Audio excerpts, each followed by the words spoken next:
रियायती बिजली की सुविधा समाप्त करने की कार्रवाई के विरोध में बिजली कर्मियों का फूटा गुस्सा। पावर कॉर्पोरेशन प्रबंधन पर कार्य का वातावरण बिगाड़ने का आरोप। वाराणसी विद्युत कर्मचारी संयुक्त संघर्ष समिति वाराणसी ने आरोप लगाया है कि पावर कॉर्पोरेशन प्रबंधन ने दिनांक 25/11/2024 को निजीकरण का ऐलान कर बिजली कर्मियों को संघर्ष के पथ पर जाने को मजबूर कर दिया।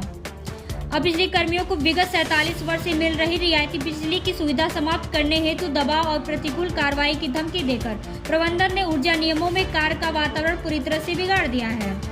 संघर्ष समिति ने कहा है कि पावर कॉर्पोरेशन प्रबंधन निजीकरण के नाम पर लगातार बिजली कर्मियों पर उत्प्रेरणात्मक कार्रवाइयां कर रहा है। रियायती बिजली कर्मियों की सुविधा समाप्त करना एक शुरुआत है। अगला कदम बिजली कर्मियों को मिल रहे टाइम स्केल से छेड़छाड़ करने का और इमरजेंसी ड्यूटी के कारण मिल रहे कई भत्ते को समाप्त करने की पावर कॉर्पोरेशन की तैयारी है। बिजली के निजीकरण के विरोध में आज 398 दिन सिगरा वाराणसी में धरना दिया गया है, जिसमें मुख्य रूप से माया शंकर तिवारी, अवधेश मिश्रा, रामजी इत्यादि नेताओं के साथ सैकड़ों विद्युत कर्मियों ने भाग लिया है। सभा का संचालन अवधेश मिश्रा ने किया। शंकर तिवारी, अध्यक्ष उत्तर प्रदेश बिजली मजदूर संगठन, घटक संघ उत्तर प्रदेश विद्युत कर्मचारी संयुक्त संघर्ष समिति। तिवारी जी, क्या मसला है जिसकी वजह से आज आप लोग यहाँ धरना दे रहे हैं? ये धरना निजीकरण के खिलाफ चल रहा है। विगत 14 महीने से 24 नवंबर 2024 को हमारे चेयरमैन साहब ने अनाउंस किया कि बिजली विभाग का निजीकरण किया जाएगा।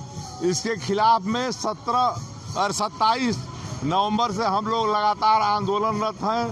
धरना प्रदर्शन और सत्याग्रह आंदोलन से हम लोग सरकार का ध्यान आकृष्ट कर रहे हैं।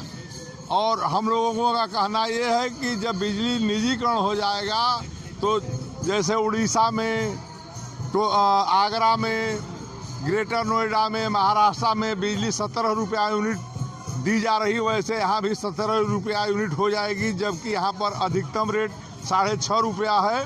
और जब इस विभाग को, सरकार को निजीकरण को देना है तो ये बात नहीं समझ में आती है कि अभी 44,000 करोड़ रुपया ये सरकार उत्तर प्रदेश के सिस्टम इम्प्रूवमेंट पर खर्चा करने जा रही है, जिसमें अभी तत्काल 8,000 कुछ करोड़ रुपया पूर्वांचल को दिया है और 8,300 कुछ करोड़ रुपया दक्षिणांचल को दिया है। जबकि पूरा उत्तर प्रदेश का बुक वैल्यू जो इंफ्रास्ट्रक्चर है पूर्वांचल और दक्षिणांचल का, ये लगभग 10 लाख करोड़ के आसपास है। इसको ये 6500 इसका मिनिमम प्राइस रख करके इसको धन पशुओं को, मैं धन पशु इसलिए कह रहा हूँ कि अडानी है, अंबानी है, उनको ये देना चाहते हैं। इस तरह से ये 5 कंपनी बनाने जा रहे हैं। 5 कंपनी का मतलब कि 30,000 करोड़ रुपए में इसको ये दे देना चाहते हैं, जबकि इसकी वैल्यू 10 लाख करोड़ रुपए है। ये हमारे टैक्स के पैसे से विद्युत विभाग बना हुआ है, तो ये किसी को अधिकार नहीं है कि जनता के सामान को, जनता के विभाग को, जिससे वेलफेयर का काम है, स्वीपर से लेकर के चेयरमैन तक और राष्ट्रपति तक ये बिजली आपूर्ति की जाती है। और बिजली ही एक ऐसा सामान है पूरे विश्व में जो 13 रेट में बेची जाती है। किसानों को अलग रेट में दी। अपनी बात किसी से रखे हैं, किसी उच्चाधिकारी? बिल्कुल, मुख्यमंत्री तक, चेयरमैन तक, प्रधानमंत्री तक लगातार पत्राचार हम लोग कर रहे हैं। और हम लोग 14 महीने के आंदोलन का ही परिणाम है कि माननीय विद्युत मंत्री जी को विधानसभा में ये बयान देना पड़ा है कि अभी निजीकरण का फैसला विद्युत विभाग का नहीं लिया है, कि हम लोगों का आंदोलन सफल चल रहा है और अंत में सरकार को अपना पैर वापस पीछे खींचना पड़ेगा। और जो IAS प्रबंधन है, जो मूल बात इसमें है, ये IAS प्रबंधन महाभ्रष्ट है, महाचोर है।